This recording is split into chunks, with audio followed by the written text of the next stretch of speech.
Assalamu alaikum student mathematics 4024. Welcome to Maths Guru. I hope you all are fine. I am fine too, alhamdulillah. In this video, inshallah, we will solve two questions on kinematics. Both of the questions are from distance time graph. The graph is already there and we have to interpret the graph and answer some questions. मैंने आपको बताया था कि दो तरह के questions आते हैं डिस्टेंस टाइम ग्राफ में. The first one is in which you have to draw the graph, और दूसरे वाले जो होते हैं इसमें ऑलरेडी ग्राफ होता है और आपको उसको रीड करके कुछ क्वेश्चंस के आंसर देने होते हैं. तो ये सेकंड टाइप वाला क्वेश्चन है. ग्राफ वाले क्वेश्चंस तो हमने क्लास में काफ़ी किए हैं जिसमें हमने डिस्टेंस टाइम ग्राफ को ड्रॉ किया है. तो अब ये दो क्वेश्चंस देख लेते हैं जिसमें ग्राफ है हमारे पास और हमें जो है वो ग्राफ को इंटरप्रेट करना है और फिर जो है कुछ आंसर्स देने हैं क्वेश्चन के. तो फर्स्ट क्वेश्चन में हमारे पास graph is on the right shows a family car journey और the family left out at 8 AM. ठीक है, 8 बजे जो है वो फैमिली निकली है.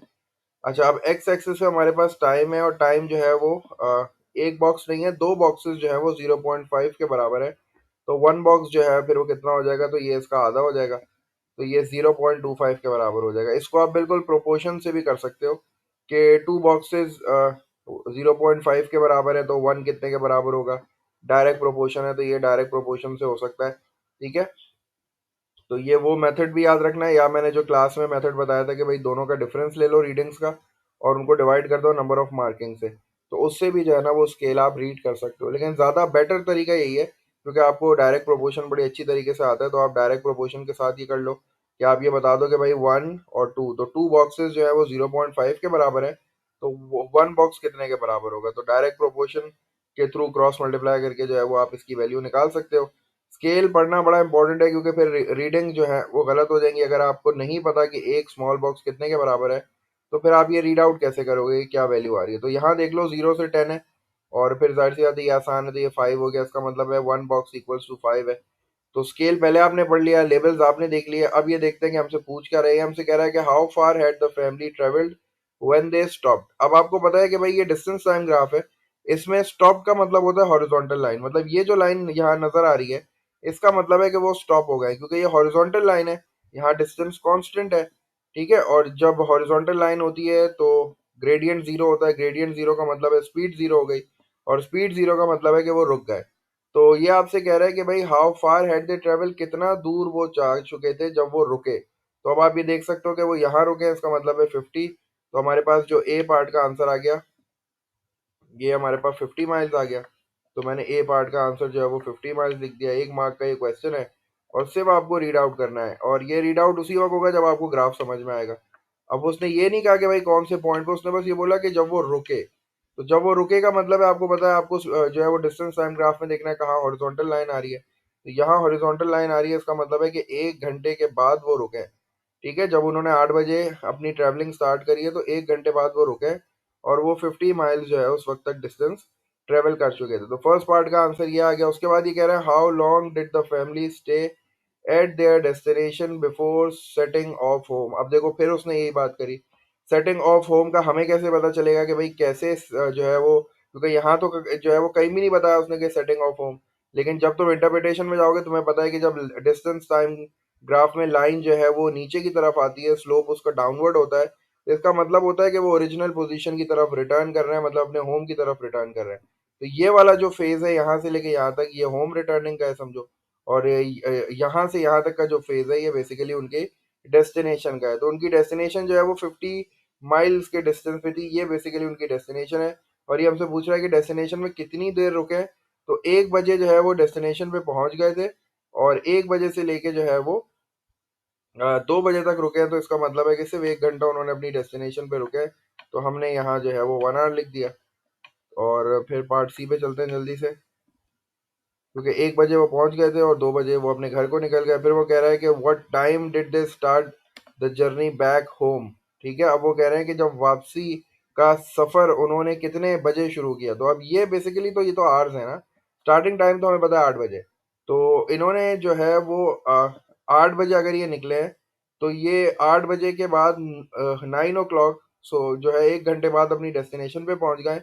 1 घंटा वो अपनी डेस्टिनेशन पे रुके हैं, इसका मतलब है 10 बज गए थे. तो वो 10 बजे जो है वो वापस जो है वो अपने जो है रिटर्न करने के लिए वापस उन्होंने स्टार्ट किया है. तो ये कह रहा है what time did they start the journey back home. तो मैंने जो है वो 10 AM लिख दिया इधर।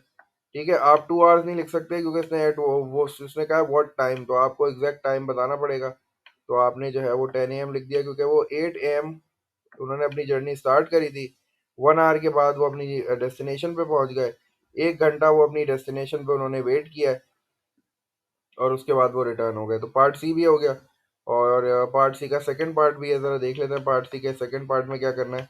सेकंड पार्ट में हमसे कह रहा है how long did the journey did the journey home take, मतलब वापसी का सफ़र उनका कितना था। तो वापसी का सफ़र उन्होंने ये समझ लो 2 बजे 2 घंटे पे शुरू किया और 4 घंटे, इसका मतलब है कि भाई 2 आवर्स उनको लगे होम ट्रेवल करने के लिए, क्योंकि वो 10 बजे उन्होंने अगर शुरू किया है तो समझ लो कि वो 12 बजे जो है वो अपने घर पहुंचे। तो इसका मतलब है कि सी का सेकंड पार्ट का जो आंसर है वो 2 आवर्स आ गया है।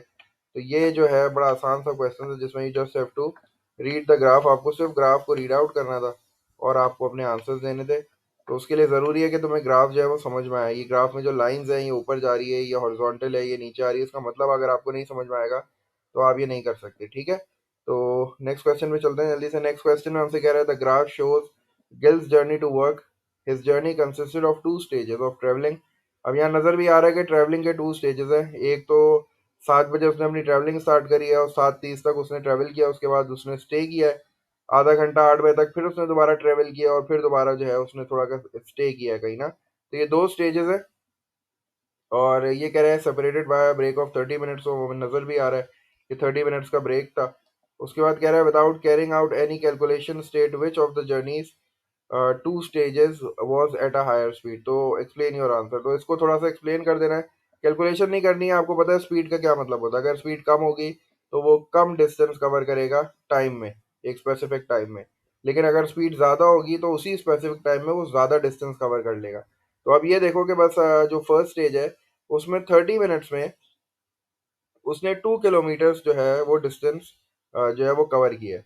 और जो दूसरा स्टेज है उसमें उसने क्या किया है, उसने उसने 15 मिनट्स में उसने जो है वो 3 किलोमीटर का डिस्टेंस तय किया। तो इसका मतलब खुद आप समझ लो कि यहाँ 30 मिनट्स में उसने सिर्फ 2 किलोमीटर कवर किए हैं और वहाँ 15 मिनट्स में ही उसने 3 किलोमीटर जो है वो उसने कवर कर लिया। तो इसका मतलब है कि भाई कैलकुलेशन करने की जरूरत नहीं पड़ी, स्पीड कहाँ ज़्यादा है, जहाँ कम टाइम में ज़्यादा डिस्टेंस जो है वो कवर हो रहा है। तो इसका मतलब है कि हमारे पास जो है एक्सप्लेनेशन भी आप लिख सकते हो थोड़ा सा कि बिकॉज द इस तरह आप लिख सकते हो मोर distance is covering in less time, इसकी वजह से जो है वो स्पीड ज़्यादा है। तो इसका मतलब है कि हमारे पास जो है वो सेकंड स्टेज में जो है वो स्पीड ज़्यादा है, तो मैंने यहाँ सेकंड लिख दिया।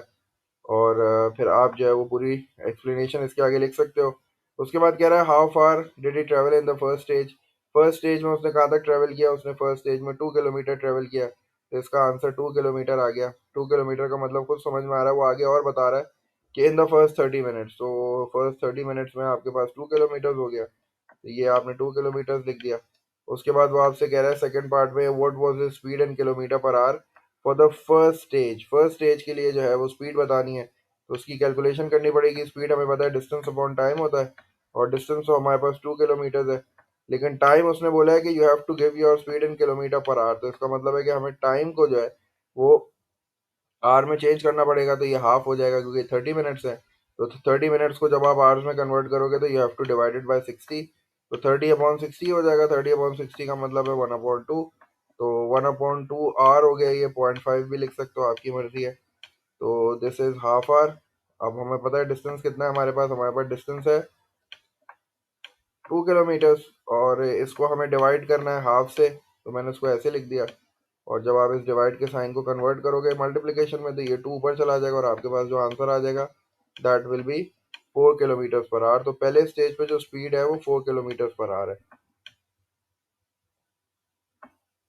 तो वो तो आपको ऐसे भी पता चल गई, अगर हाफ आवर में 2 किलोमीटर कवर कर रहा है तो फुल आवर में कितना करेगा, 4 किलोमीटर्स पर आवर। तो ये सेकंड पार्ट हो गया। अच्छा, अब थर्ड पार्ट जो है उसमें भी हमसे फिर स्पीड पूछ रहा है, तो अब हमें यहाँ भी जो है वो यही कैलकुलेशन करनी पड़ेगी। What was the speed in kilometre per hour during the second stage of the journey, again the formula is the same, speed is equal to distance upon time. This time the distance is 3 kilometers. Now I have to convert the time. The time is 15 minutes. क्योंकि ये बिल्कुल इसका mid point आ रहा है तो ये 15 minutes है from here till here. ये 15 मिनट्स के बाद जो है वो रेस्ट हो रहा है, स्टे उसने अपनी जर्नी कंप्लीट कर ली है मेरे ख्याल से, या सेकंड स्टेज कंप्लीट कर लिया। तो 15 मिनट्स का टाइम है, और 15 मिनट्स को we have to convert this 15 minutes in hours. तो we have to divided by 60, हमें 60 से इसको डिवाइड करना पड़ेगा, और ये जो है वो आ जाएगा 1/4। 1/4 आवर्स हो गया। If you want to write in decimal, ये 0.25 हो जाएगा। तो मैं इसको बिल्कुल उसी तरह कर लेता हूँ जैसे मैंने ऊपर किया। तो 2 से 5 तक गया, इसका मतलब है 5 - 2 3 किलोमीटर उसने कवर किया है, और 3 किलोमीटर डिवाइडेड बाय 1/4 हो गया। 1/4 जब डिवाइड का साइन कन्वर्ट होगा, मल्टीप्लीकेशन होगी, तो 4 ऊपर चला जाएगा, और ये हमारे पास स्पीड आ जाएगी 12 किलोमीटर पर आवर। तो इसका मतलब है आप इसको ऐसे भी कर सकते हो कि 15 मिनट्स में उसने 3 किलोमीटर कवर कर लिया, तो फिर 60 मिनट्स में कितने कर लेगा। तो 3 × 4 हो जाएगा समझो। तो 3 × 4 = 12 हो गया। तो 12 kilometre per our is the speed of the second stage. और हमें यहाँ से भी पता चली गया कि हायर स्पीड सेकेंड स्टेज हमने इसीलिए बोला था क्योंकि स्पीड ज़्यादा है। तो ये थोड़े से क्वेश्चन थे जिसमें ग्राफ था, और हमें सिर्फ ग्राफ को समझना था और आंसर्स देने थे। तो इन दो क्वेश्चंस को देखो, और इस तरह के क्वेश्चंस को सॉल्व करो पास पेपर से निकाल के। इंशाल्लाह मैं भी कोशिश करता हूँ, मुझे जो है वो अब स्पीड टाइम के कुछ क्वेश्चंस हैं मेरे पास, वो मैं सॉल्व करता हूँ, तुम लोगों के साथ शेयर करता हूँ। तो आई होप ये वीडियो तुम लोग के लिए हेल्पफुल होगी। कोई कंफ्यूजन है, कोई क्वेरी है, कोई क्वेश्चन सॉल्व कराना है, तो डू सेंड मी। मैं इंशाल्लाह ज़रूर रिस्पॉन्ड करूँगा। अंटिल देन टेक केयर, अल्लाह हाफ़िज़।